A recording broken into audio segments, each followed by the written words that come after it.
Assalamualaikum warahmatullahi wabarakatuh. Waalaikumsalam warahmatullahi wabarakatuh. Alhamdulillah wa syukurillah wala haula wala quwata illa billah. Assalatu wassalamu ala asrofil anbiya'i wal mursalin wa ala alihi wa sahbihi ajmain, amma ba'du.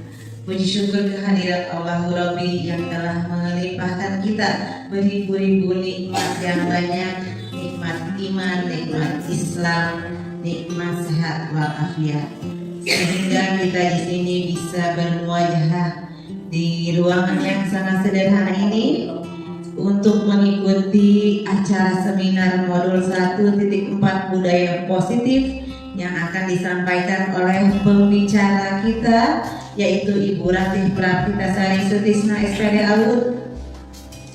Semoga acara ini berjalan dengan lancar sampai akhir. Marilah kita buka acara ini dengan membaca basmalah. Bismillahirrahmanirrahim. Selanjutnya yaitu mari kita mendengarkan sambutan dari Ibu Kepala TK Negeri Pembina yang akan disampaikan oleh Ibu Aat Rohati SPD MM. Kepada Ibu Aat disilahkan. Bismillahirrahmanirrahim. Assalamualaikum warahmatullahi wabarakatuh. Waalaikumsalam warahmatullahi wabarakatuh. Rabbi shrah li sadri wa yassir li amri wahlul 'uqdatam min lisani yafqahu qawli. Amma ba'du. Yang saya hormati guru-guru TK Negeri Pembina Pandeglang, yang saya hormati narasumber seminar modul 1.4 budaya positif, yaitu Ibu Ratih Prapitasari Sutisna SPD AUD, yang secara kebetulan Bu Ratih ini adalah sebagai guru TK Negeri Pembina Pandeglang dan yang pada saat ini mengikuti program guru penggerak. Syukur alhamdulillah bahwa pada hari ini kita dapat berkumpul bersama-sama di dalam ruangan yang sederhana ini, yaitu dalam rangka mengikuti seminar budaya positif. Saya ucapkan terima kasih pada Bu Guru yang sempat hadir dan menyempatkan waktunya untuk mengikuti kegiatan ini.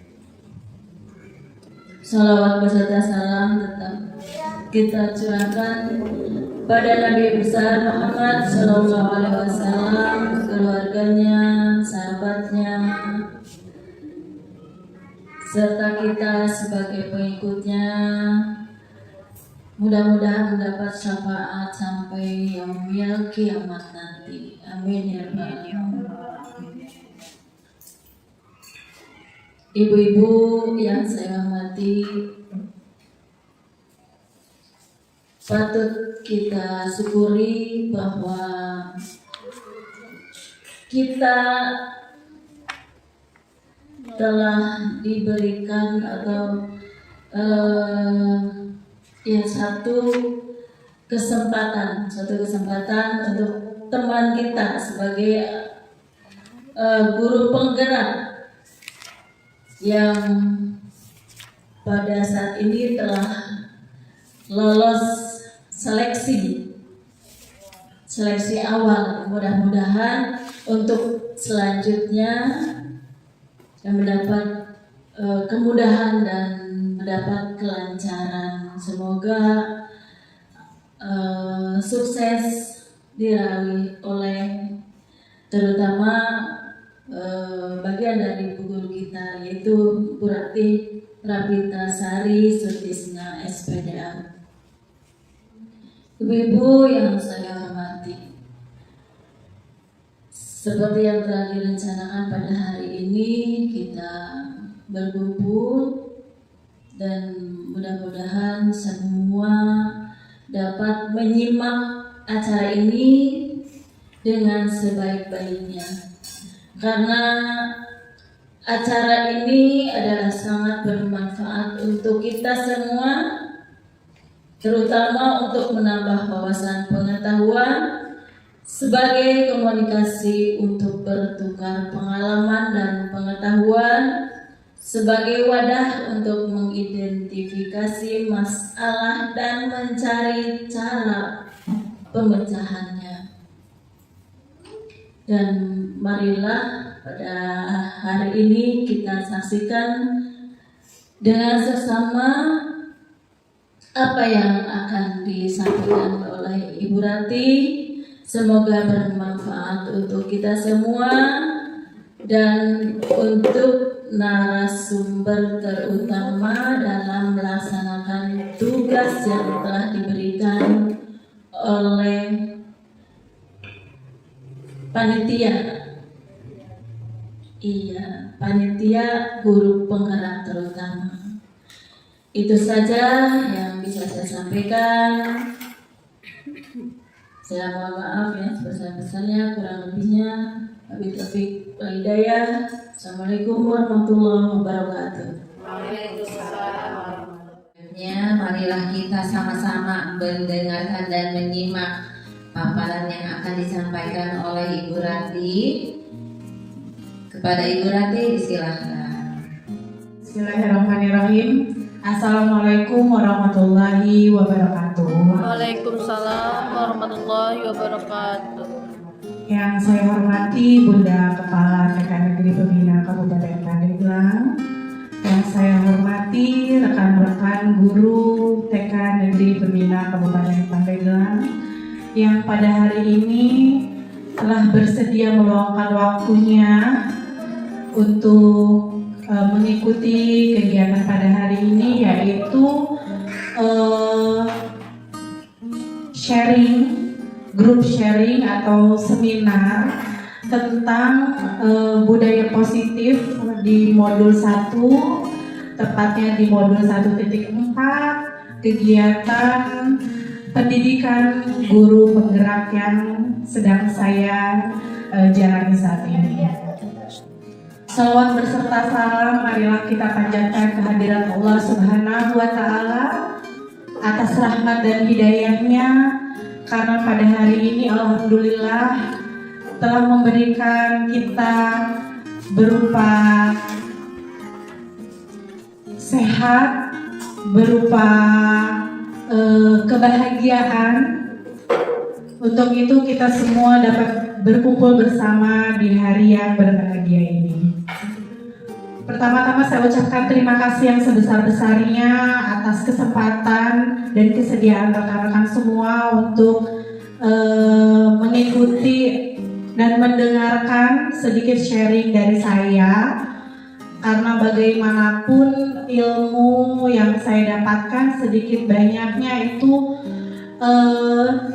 alangkah baiknya apabila saya share ke teman-teman dulu, yang terlebih dahulu, yang teman dekat dulu, yang paling utama yang saya akan bagikan ilmu yang sangat bermanfaat ini.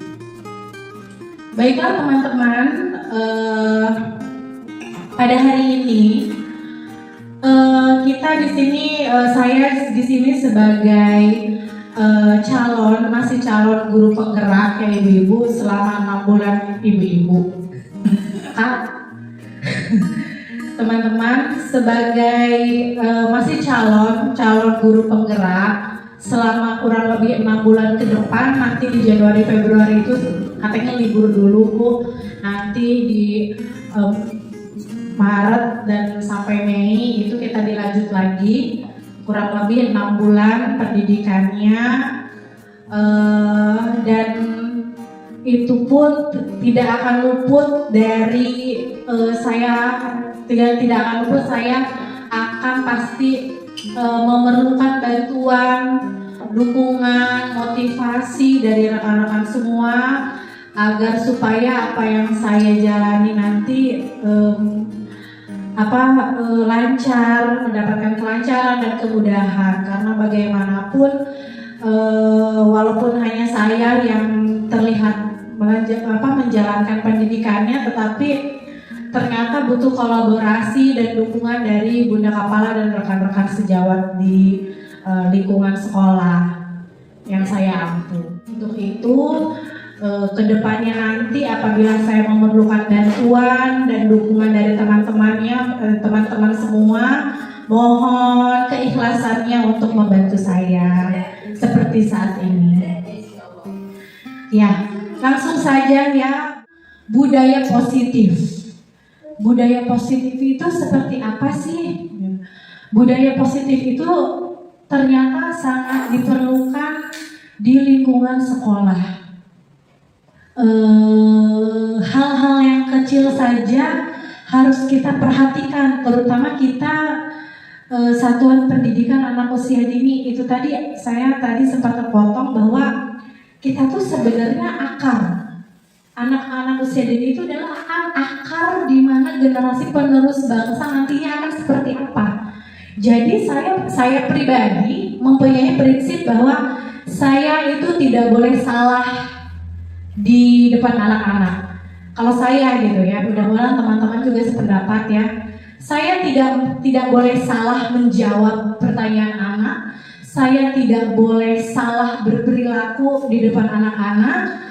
Saya tidak boleh salah nada kalau nyanyi di depan anak-anak, karena apa yang anak-anak dapatkan usia dini ini akan terus menjadi sebuah karakter.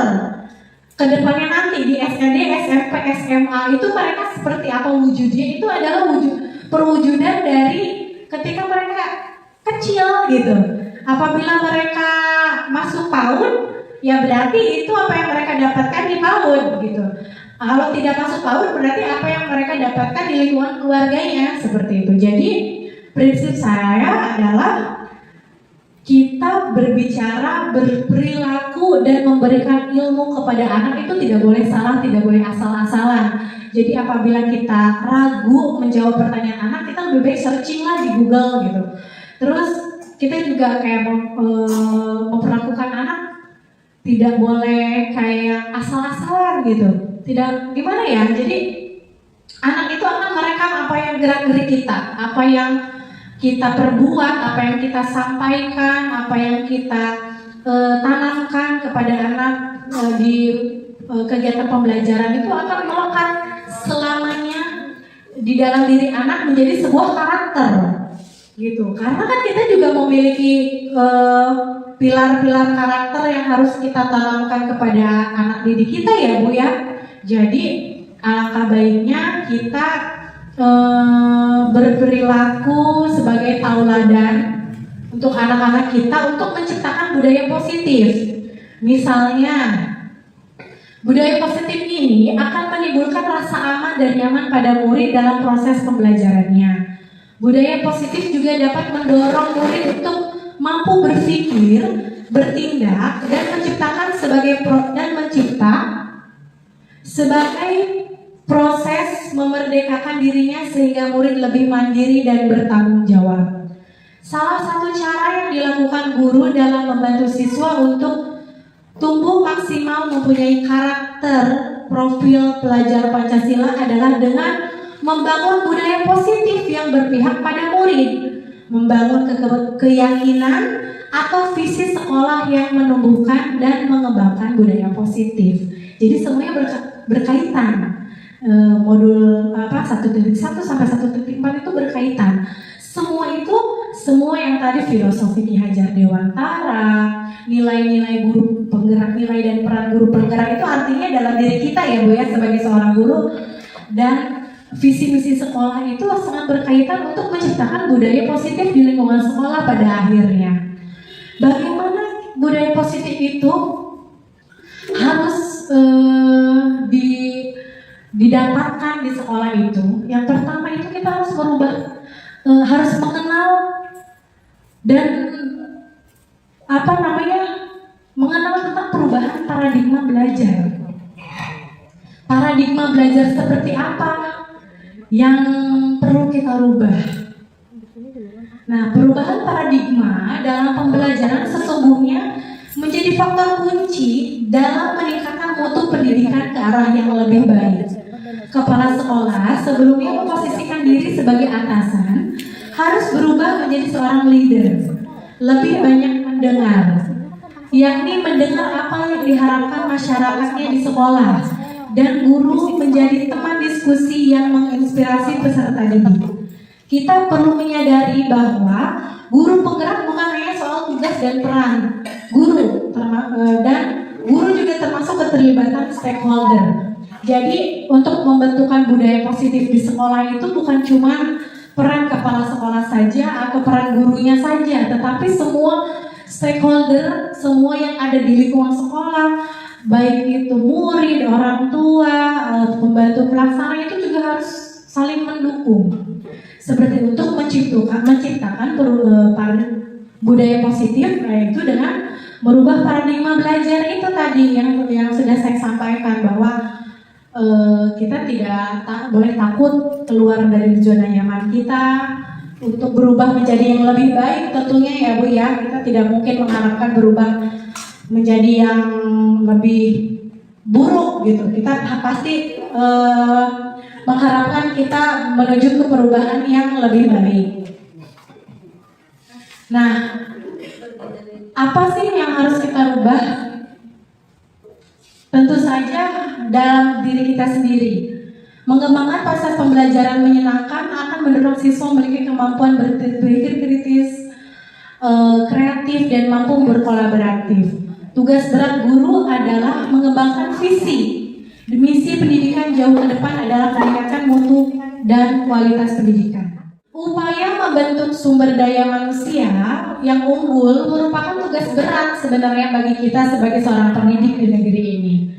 Dan harus segudang tantangan yang terus-menerus menghadangnya, terutama di tantangan revolusi industri 4.0. Itu tadi yang tadi saya apa ya gitu. Revolusi industri Bu, ini tantangan kita.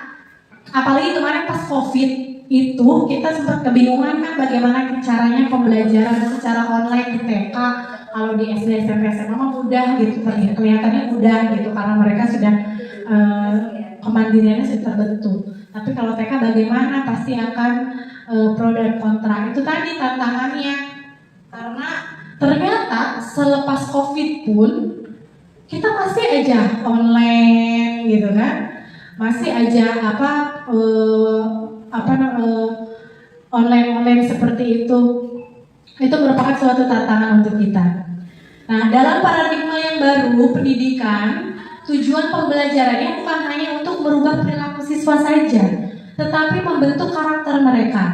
Sikap mental profesional berorientasi pada global mindset dengan fokus mempelajari cara belajar atau learning how to learn.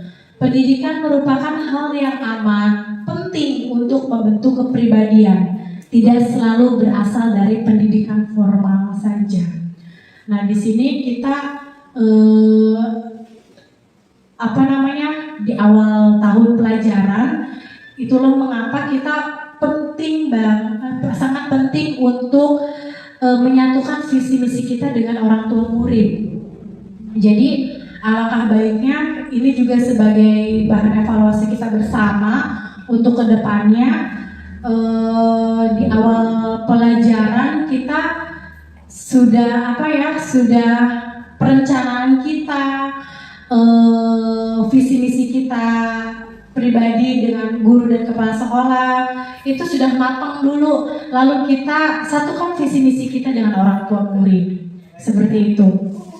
Karena kita tidak bisa merubah mindset seseorang secara tiba-tiba gitu.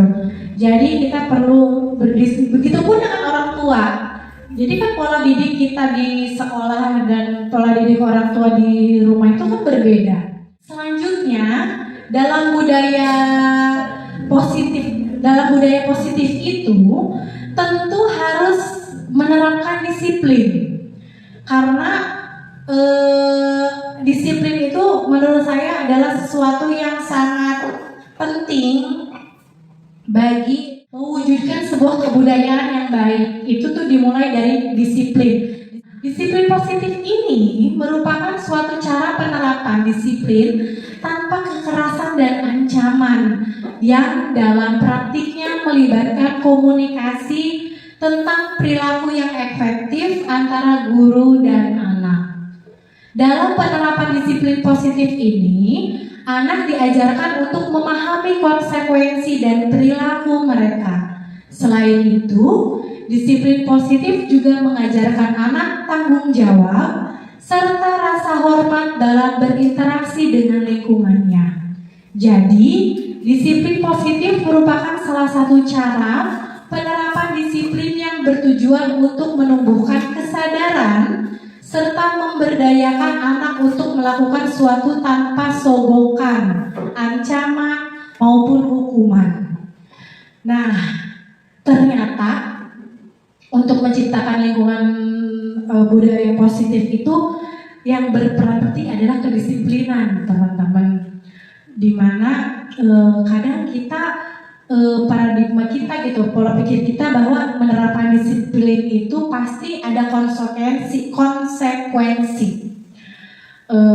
Itu bisa berupa hukuman, berupa ancaman, kekerasan, bahkan kalau di sekolah-sekolah yang tinggi, karena pas sharing dengan teman-teman yang di SMA SMK, karena katanya kalau di SMK mah mereka kan mewujudkan anak-anak yang sudah siap hidup secara mandiri gitu ya. Jadi kalau mereka kesiangan misalkan, ternyata hukumannya adalah push up. Ternyata itu tidak boleh gitu.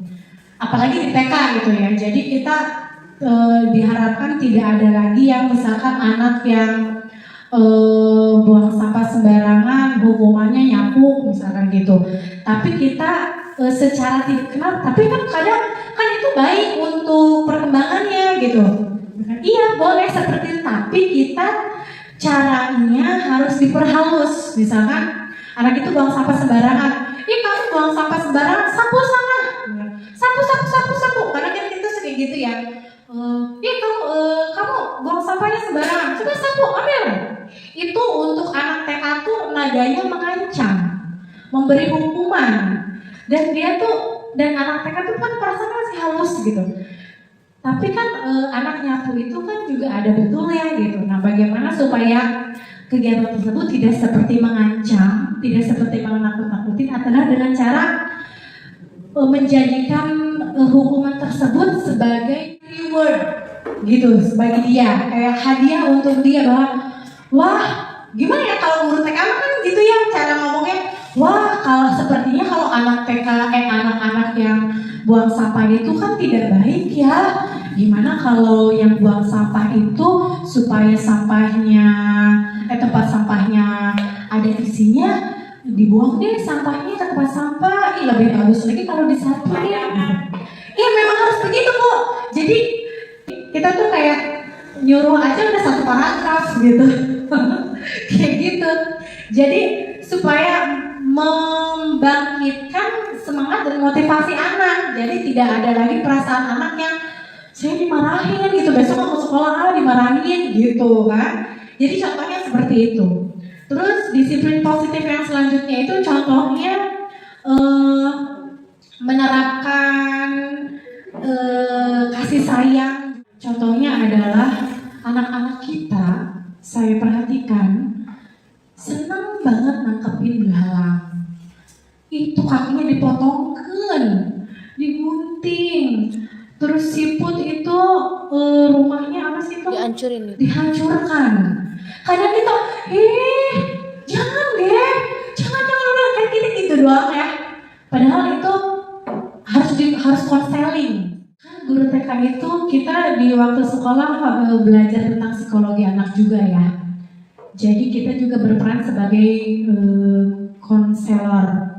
Jadi kalau kita menemukan anak yang seperti itu, kita sama-sama kita bimbing anak tersebut. Jadi maaf, anak-anak yang psycho itu berawal dari situ tadinya, menyiksa binatang, menyiksa makhluk hidup. Jadi sebenarnya itu kadang kita suka anggap sepele. Jangan ya, besok-besok jangan seperti itu, nggak boleh seperti itu ya. Lepaskan binatangnya. Kadang kita suka seperti itu aja udah beres aja gitu ya. Padahal anak tersebut butuh konseling. Gimana kalau kita ngobrol di anak-anak banyak, kan ada yang mendengarkan, ada yang tidak. Terkadang anak yang tersebut, anak yang melakukan tindakan tersebut juga kadang nggak dengar. Tapi kalau konselingnya kan face to face gitu. Jadi anak itu kita mencoba untuk memanajer anak, kita coba membentuk karakternya, membentuk pemahaman dia bahwa yang hal seperti itu tidak baik, itu makhluk ciptaan Allah segala macam. Karena itu hampir setiap hari saya melihat anak-anak yang seperti itu. Jadi itu tuh sebenarnya bukan hal yang sepele menurut saya, karena itu untuk sudah tahap ke penyiksaan makhluk hidup gitu. Kan kita juga ada kaitannya dengan aspek perkembangan yang kita terapkan ke anak ya, mencintai, menyayangi makhluk ciptaan Allah. Itu juga kita bisa kaitkan untuk melahirkan budaya positif. Budaya positif itu salah satunya kita membentuk karakter anak, membentuk karakter anak sesuai dengan aspek perkembangan, sesuai dengan profil pelajar Pancasila, seperti itu. Jadi kita itu tadi peran kita, nilai kita sebagai guru. Jadi hal-hal yang kecil saja harus kita amati. Hal-hal yang kecil saja jangan kita anggap sepele. Seperti misalnya juga ada anak yang dorong temannya, biasakan untuk dia meminta maaf atau menyelesaikan masalahnya sendiri. Kita sebagai konselor, sebagai manajer, jadi jangan kita yang menyelesaikan masalah. Kalau bisa anak-anaknya yang menyelesaikan masalah. Buat dia meminta maaf dan memaafkan. Jadi itulah beberapa budaya-budaya positif yang nanti kita selain ini kita kaji bersama apa saja sih yang harus kita ciptakan, yang harus kita terapkan untuk menciptakan budaya positif di sekolah. Itu kaitannya dengan visi misi kita nanti, dan itu harus kita jalani. Bahwa murid yang memiliki disiplin positif akan memiliki motivasi internal atau dalam dirinya yang tinggi dalam menguasai diri untuk melakukan tindakan yang sesuai dengan nilai-nilai kebajikan universal. Sebagai pendidik, tugasnya adalah membimbing siswa untuk memiliki disiplin diri yang berasal dari dalam dirinya sendiri. Itu yang saya utarakan tadi ya teman-teman. Mudah-mudahan kita tidak menyepelekan sekecil apapun tindakan anak-anak yang anak-anak lakukan, terutama yang ke arah negatif seperti itu. Selanjutnya adalah motivasi perilaku manusia. Siswa dalam melakukan disiplin positif tidak terlepas dari motivasi yang ingin dicapai oleh siswa itu tersebut. Berikut 3 motivasi perilaku manusia.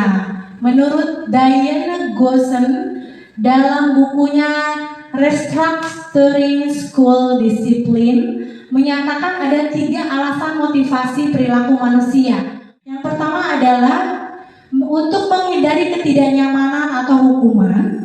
Kedua, untuk mendapatkan imbalan atau penghargaan dari orang lain.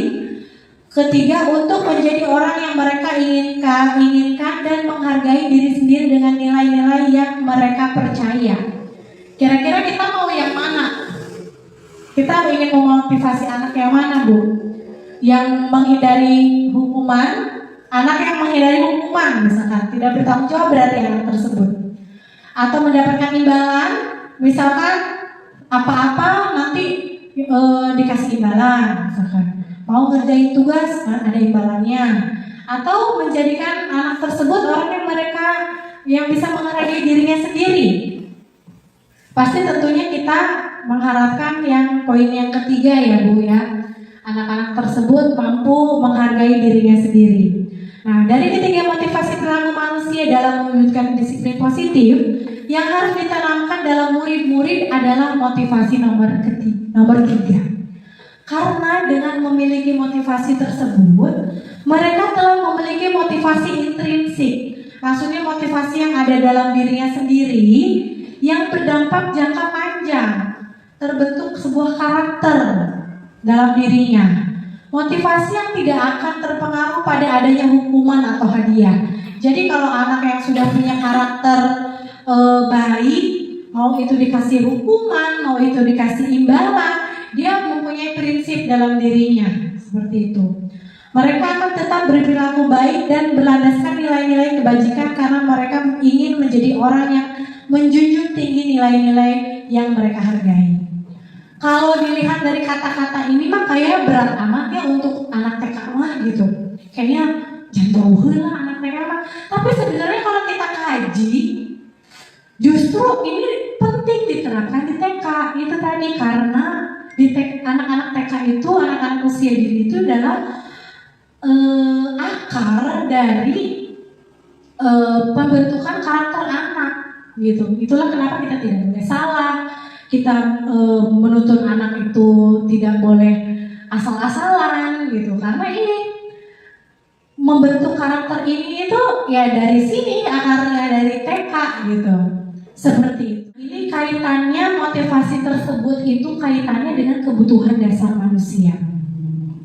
Kebutuhan dasar semua manusia itu sama dasarnya ya Bu ya. Nah, seluruh tindakan manusia memiliki tujuan tertentu. Semua yang kita lakukan adalah usaha terbaik kita untuk mendapatkan apa yang kita inginkan. Sebetulnya saat itu kita sedang memenuhi satu atau lebih dari kebutuhan dasar kita, yaitu kebutuhan untuk bertahan hidup, survival, cinta dan kasih sayang, love and belonging, kebebasan atau freedom, kesenangan, fun, dan kekuatan, power. Ketika seorang murid melakukan suatu perbuatan yang bertentangan dengan nilai-nilai kebajikan atau melanggar peraturan, hal itu sebenarnya dikarenakan karena mereka itu gagal memenuhi kebutuhan mereka. Nah, kalau misalkan ada anak yang caper, cari perhatian, kalau enggak ada anak yang lari-lari terus, misalkan nangis terus, itu siapa tahu kebutuhan dasarnya itu ada yang tidak terpenuhi gitu. Misalkan dia broken home, orang tuanya divorce, butuh kasih sayang, di sekolah dia jadi sedih, termenung, atau dilampiaskannya dengan menyakiti temannya, atau dengan hyperaktif. Itu mungkin anak-anak yang seperti itu mungkin ada salah satu kebutuhan dasarnya tidak terpenuhi seperti itu. Posisi kontrol kita sebagai guru. Tuh kita mah banyak Bu yang harus kita lakukan tuh banyak. Kita tuh harus jadi posisi kontrol juga. Melalui serangkaian riset yang bersandar pada teori kontrol Dr. William Glasser, Gosen berkesimpulan ada 5 posisi kontrol yang diterapkan oleh seorang guru. Ini secara tidak sadar kita sudah menerapkan ini loh. Nanti teman-teman lihat kita sudah menerapkan yang mana di posisi kontrolnya. Orang tua juga ataupun atasan dalam melakukan kontrol. Yaitu yang pertama adalah penghukum. Kita sama-sama refleksi ya di sini ya. Kita tuh termasuk posisi kontrol yang mana? Penghukum adalah seorang penghukum bisa menggunakan hukuman fisik atau verbal. Misalkan kita tuh ada anak yang lose control di kelasnya atau membuat masalah. Kita menghukum karena fisik kayaknya tidak mungkin ya kalau di TK kita masih menyadari itu. Tapi secara tidak sadar yang verbal itu Bu, gitu. Kita kadang suka tidak sadar yang ya si eta mah gitu kan. Kalau enggak jangan kayak gitu gak kamu. Itu secara tidak sadar ya Bu ya gitu. Itu untuk anak TK itu kita tuh mau mengontrol mereka tuh secara penghukum itu tadi, misalkan iya gitu, itu sesuatu yang tidak sadar ya Bu ya gitu kita ternyata itu posisi kontrol. Kita mau menginginkan mengontrol anak-anak tetapi tidak sadar kita sebagai penghukum akhirnya gitu, menjudge anak tersebut gitu. Nah yang kedua posisi kontrolnya adalah pembuat rasa bersalah.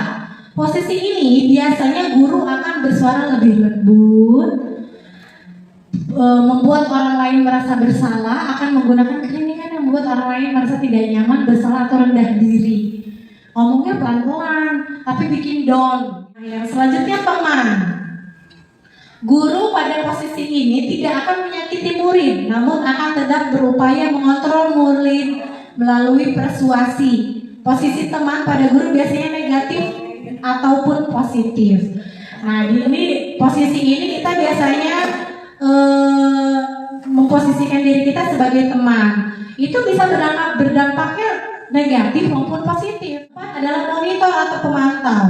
Posisi pemantau berdasarkan pada peraturan-peraturan yang konsekuensi dan konsekuensi. Dengan menggunakan sanksi atau konsekuensi, kita dapat memisahkan hubungan pribadi kita dengan murid. Selanjutnya terakhir adalah manajer. Posisi mentor di mana guru berbuat sesuatu bersama dengan murid, mempersilahkan murid mempertanggungjawabkan perilakunya, mendukung murid agar dapat menemukan solusi atas permasalahannya sendiri. Seorang manajer telah memiliki keterampilan di posisi teman maupun pemantau, dan dengan demikian bisa jadi di waktu-waktu tertentu kembali kepada posisi kedua tersebut dengan yang sesuai dengan yang diperlukan. Jadi mungkin idealnya kita harus bisa menjadi manajer. Kita bisa memposisikan kita di saat kita bisa menjadi teman, menjadi pemantau. Mungkin idealnya kita harus berada di posisi manajer ini. Keyakinan kelas. Keyakinan kelas ini juga bisa diterapkan di TK. Setiap tindakan atau perilaku yang kita lakukan di dalam kelas dapat menentukan terciptanya sebuah lingkungan yang positif. Perilaku warga kelas tersebut menjadi sebuah kebiasaan yang akhirnya membentuk sebuah budaya positif. Dalam mewujudkan perilaku warga sekolah yang memiliki budaya positif, hal pertama yang perlu diciptakan dan disepakati dalam membuat keyakinan-keyakinan atau prinsip-prinsip dasar bersama di antara para warga kelas untuk mendapatkan nilai-nilai kebajikan yang disepakati bersama. Ini personal antara guru dan murid. Nah, jadi kita di kelas itu di awal pelajaran itu kita idealnya membuat kesepakatan kelas. Misalkan kelas itu harus bagaimana, ataukah ada absen, ataukah tidak boleh menyakiti temannya, harus ada peraturan gitu di kelasnya gitu.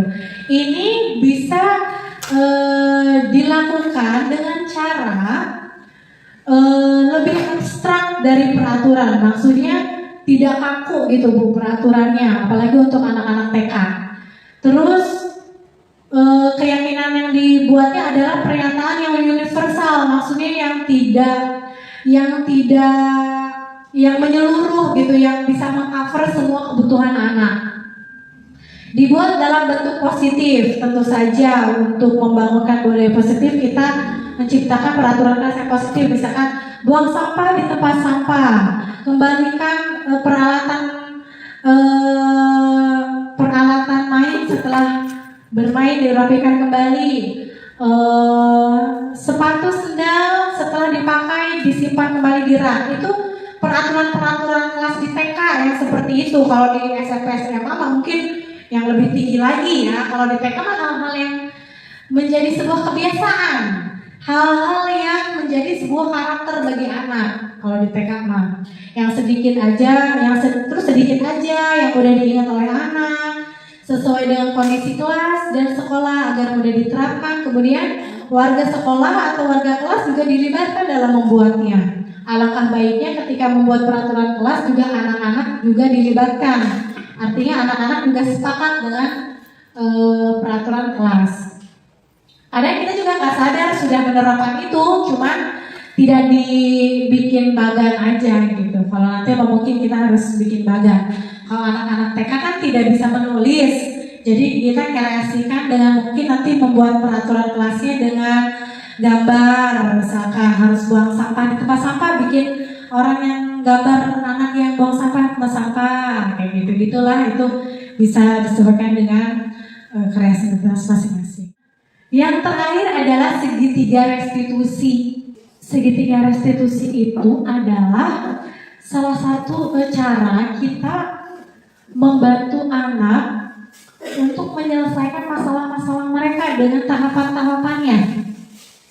untuk sebuah cara menanamkan disiplin positif kepada anak untuk menciptakan kondisi bagi murid untuk memperbaiki kesalahan mereka sehingga mereka bisa kembali kepada kelompok mereka dengan karakter yang lebih kuat. Jadi kadang kita menyelesaikan masalah anak tuh udah aja gitu ya, misalkan mempertemukan anak yang bermasalah, kalau nggak kita face to face dengan anak yang punya masalah pribadi, udah beres aja. Ternyata di segitiga restitusi ini ada tahapannya. Misalkan ketika anak mempunyai masalah, kita tuh harus memfasilitasi tindakan apa yang salah, apa kejadiannya, kita harus amati dulu. Jangan sampai kita salah memfasilitasi. Tidak memfasilitasi terlebih dahulu, kita langsung menjudge anak yang dituduh itu yang ngedorong, padahal kenyataannya tidak kan ada anak yang ada seperti itu ya. Tiba-tiba anak tersebut itu drama gitu, pengen diperhatikan karena kebutuhan dasarnya tidak terpenuhi, jatuh tiba-tiba menyalahkan temannya karena kita tidak mau fasilitasi, kita langsung tuh mempertemukan anak tersebut, akhirnya terjadi kesalahpahaman. Inilah gunanya segitiga restitusi. Sebelum itu ketika kita berhadapan dengan masalah, anak-anak yang bermasalah, kita telaah dulu apa masalahnya.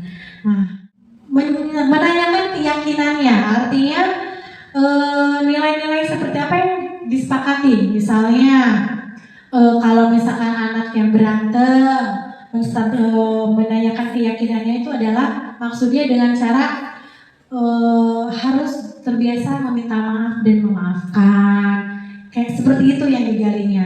Kemudian menstabilkan identitasnya. Nah, jadi menstabilkannya adalah supaya anak-anaknya kembali ke kondisinya.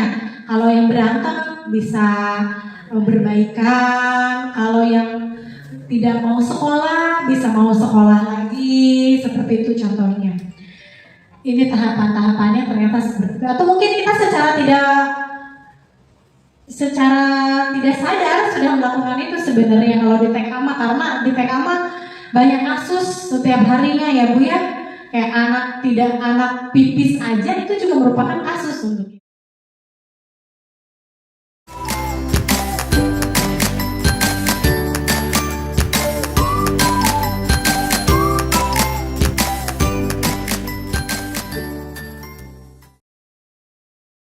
Apa nih yang sayap? Oke.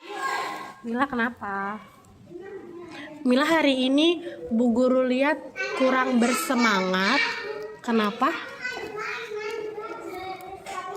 Coba jawab sama Bu Guru.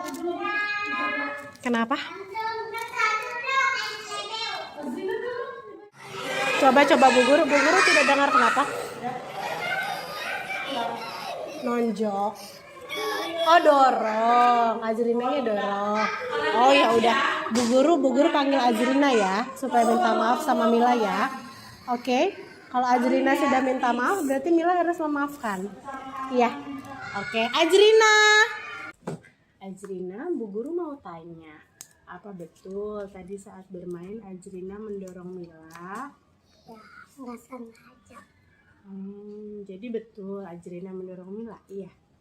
Lalu kenapa Azrina mendorong Mila? Oh, itu ditutupin kamera. Oh, Milanya menutupi kamera. Tapi walaupun begitu, tetap saja menyakiti teman itu perbuatan yang kurang baik dan tidak disukai oleh Allah. Jika Azrina bersikap seperti itu, Allah tidak suka loh. Apakah nanti ada yang mau bermain sama Azrina? Tidak kan? Azrina ingat tidak lagu yang judulnya Bolehkah? Ya. Bolehkah pukul teman? Bolehkah dorong teman? Bolehkah cubit teman? Teman harus disayang, ya kan? Nah, Azrina kalau membuat kesalahan harus bagaimana? Minta maaf. Sudah belum Azrina minta maaf sama Mila? Sudah, tapi Milanya nggak mau. Oh, tidak mau memaafkan. Gini saja. Yang penting Azrina sudah mau minta maaf sama Mila. Nanti Bu Guru coba tanya Mila kenapa Mila tidak mau memaafkan Azrina, oke? Azrina kata Mila tadi, Azrina dorong Mila. Enggak? Pas kapan? Oh, pas mau video. Oh, nggak sengaja mungkin. Sengaja tidak? Yang paling rapi yang mana ya? Sengaja atau tidak? Nggak sengaja. Ya udah, berarti sekarang minta maaf ya. Azrina kan nggak sengaja, mungkin nggak ngelihat Mila. Ayo minta maaf. Azrina udah mau minta maaf tuh. Ayo pintar.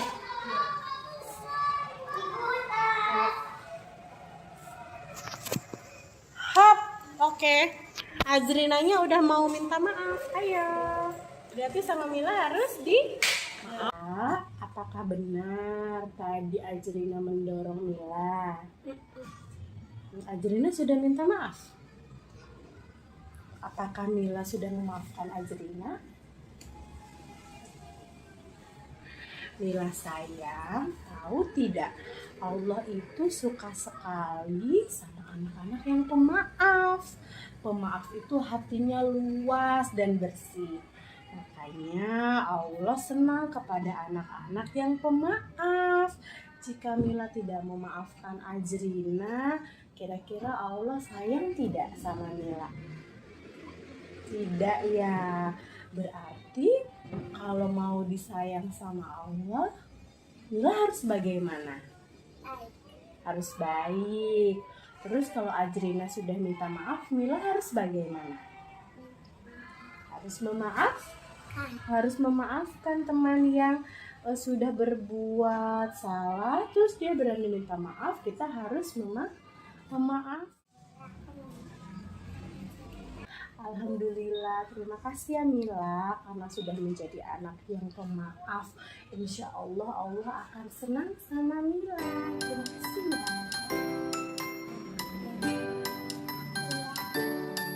Oke.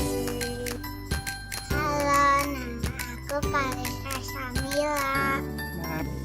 Aku mengandung video. Aku senang sekali. Nama aku Azrina. Aku berarti buat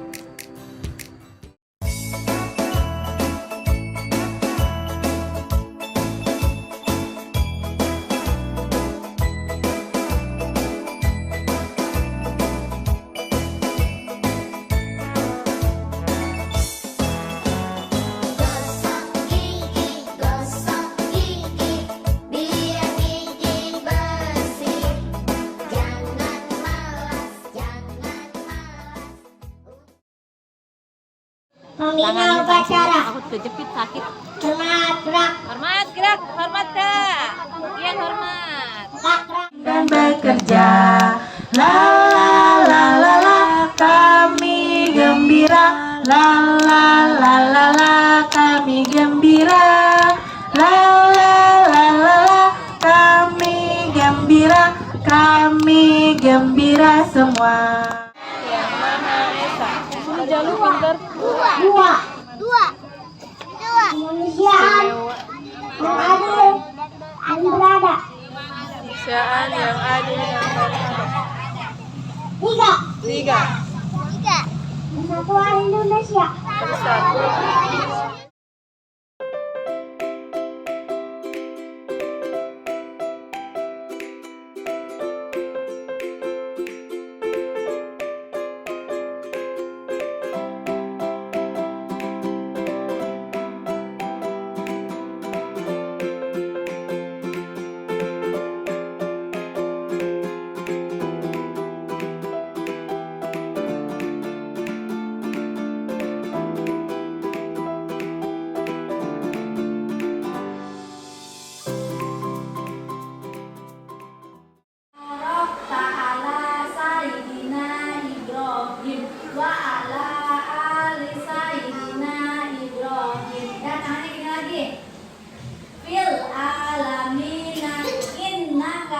Hamidum Majid. Ya muqallibal qulub, sabbit qalbi ala dinika wa ala ta'atika subhanaka inni kuntum minadz.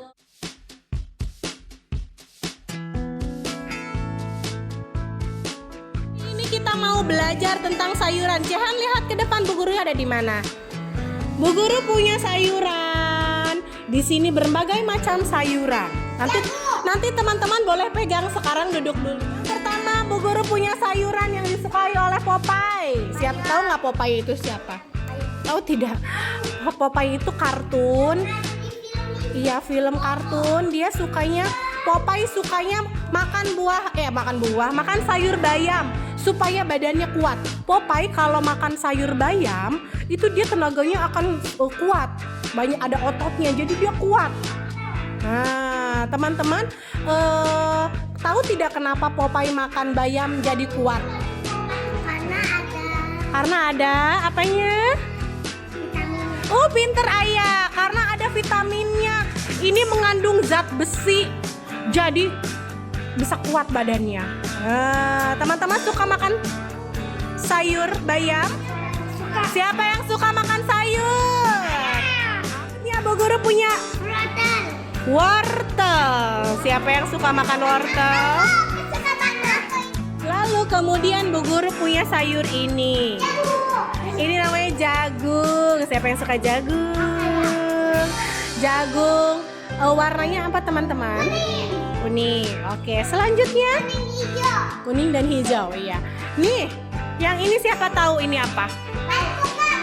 No. Ini sayur namanya labu. Ini labu. Ini juga sehat loh. Dan satu lagi yang ini adalah apa? Kacang panjang. Pinter Noval. Kacang panjang. Bumbunya Bu Guru punya yang pertama adalah yang rasanya asin. Garam, pintar. Yang rasanya manis.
menuju kebun singkong. Singkong bagi dua. Singkong bagi dua. Berada di kebun sekolah. Ada pohon apa tuh? Yang mana? Yang singkong yang mana? Coba tahu. Itu yang sebelah. Tuh, dirabut sama Pak Ucup tuh. Bawa sini Pak Ucup. Ini pohon singkongnya tinggi ya. Coba singkongnya yang mana? Tunjuk. Singkongnya. Nih, singkongnya ya Alia. Ini singkongnya, dia tumbuhnya di dalam tanah. Jadi bagaimana cara ngambilnya? Dirabut. Hup, gitu. Mau pegang? Mau. Oh, nanti bisa digoreng. Jangan kotor. Biarin tuh cuci tangan. Itu buah singkongnya. Sekarang teman-teman boleh ambil daunnya satu orang satu. Kalau nggak dua cukup nggak ya? Dua deh. Satu orang dua. Tidurin Pak Ucup.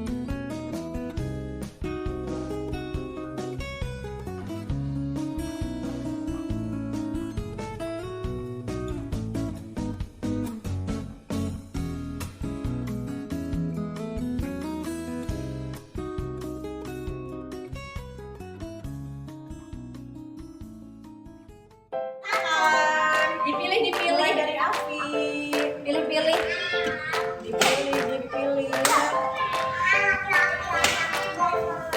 udah pakai sepatunya sendiri.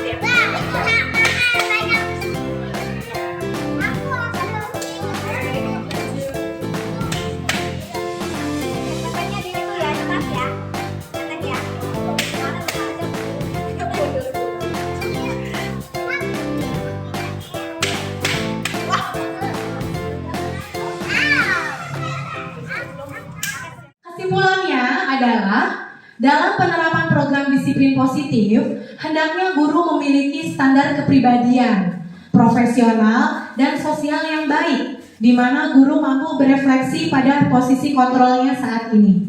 Bagaimana perjalanan dirinya sebagai among atau posisi manajer yang menuntun murid-murid menjadi insan mandiri, merdeka, dan bertanggung jawab. Itu menurut standar nasional pendidikan. Nah, itu kembali lagi kepada diri kita sendiri teman-teman, karena walaupun itu tadi yang seperti saya sampaikan tadi di awal, bahwa walaupun yang menjalankan pendidikan adalah saya sendiri, tetapi alangkah baiknya kita semua sebagai seorang pendidik mampu memiliki kepribadian profesional dan sosial yang baik. Karena tanggung jawab kita sebagai guru ternyata saat ini bukan cuma kepada anak saja, tetapi kepada rekan sejawat, orang tua, lingkungan sekitar. Itu akan menilai kita, bagaimana kita, pribadi kita, keprofesionalan kita sebagai seorang pendidik, dan kemampuan kita bersosialisasi kepada orang lain di lingkungan sekolah itu bagaimana. Jadi mudah-mudahan apa yang saya sampaikan itu bisa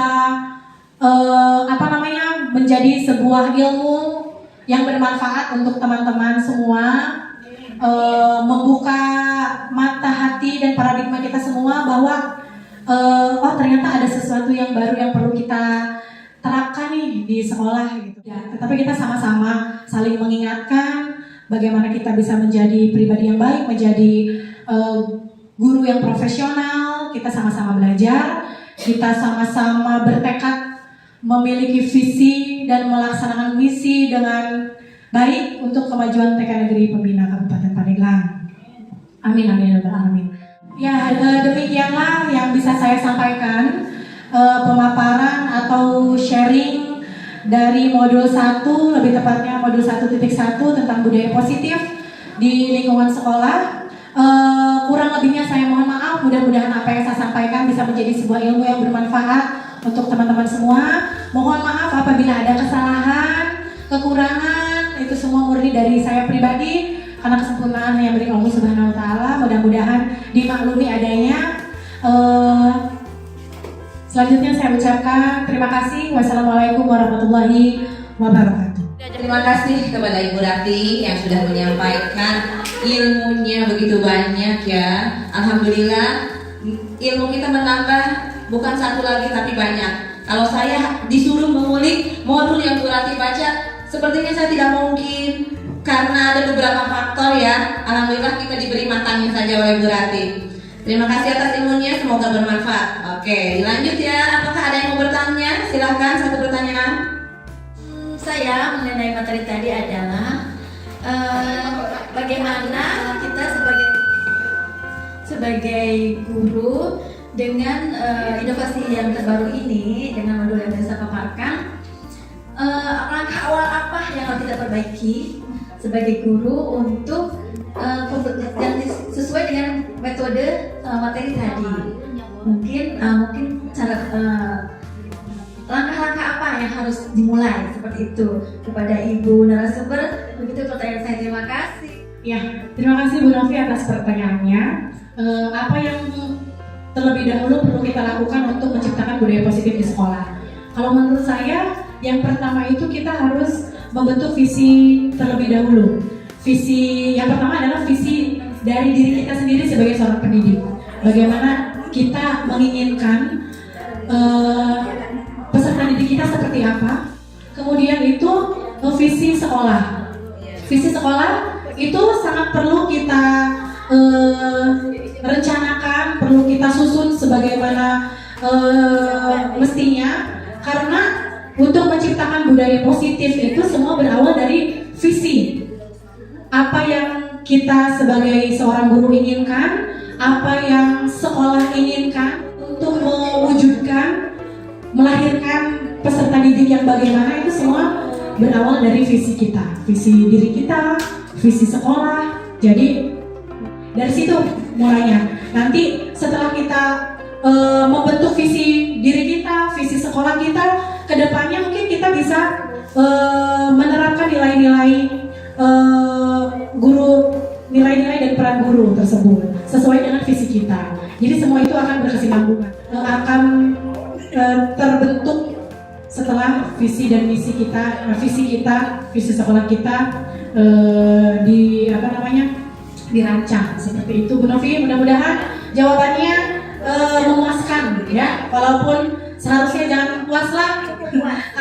Terima kasih pada Bu Novi yang sudah bertanya. Semoga jawaban dari Bu Rati bisa menambah ilmu lagi ya buat Bu Novi. Mungkin hanya itu yang bisa kita laksanakan hari ini. Alhamdulillah ya, barakallah.